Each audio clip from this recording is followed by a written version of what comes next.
It's time to remove the front fender on this bike. I don't know how the C models will be, but I think all the S, R, and T should be about the same as this one. This is an S model. Okay, what I did is I figured out a way to kind of squeeze the fender so I can pull it out the bottom side there. These things, most of the fenders you can kind of squeeze them manually and pull them out, but this one's a stinker. It's pretty stiff. So what I did is I came up with this clamp that we bought, just a cheapy clamp we bought on Amazon. And I'll show you that after I get this fender out. But what I did is I loosened 3 screws, or took the screws out actually. I'll show you. So there's 3 screws. There's this one, and there's one on the other side. That one. Basically, it's the one that holds on the chrome bracket there. And then the other screw is on the fender itself. It held the brake hoses. It's a screw right here.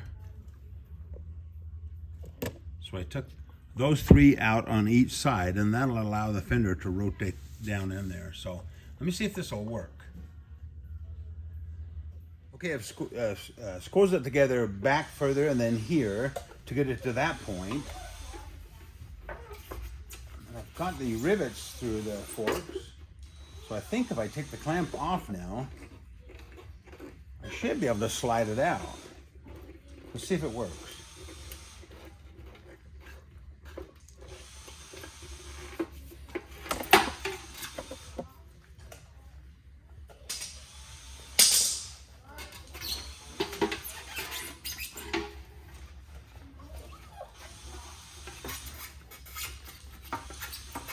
I think if I turn the handlebar all the way, I can get it out.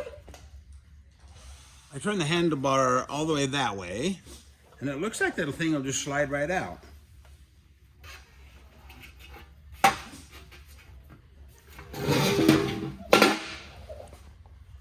Man, those things are heavy.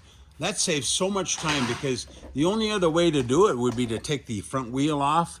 And on these bikes, it takes a lot of time by the time you jack it up and take the tire and wheel off and everything. So it really saves a lot of time.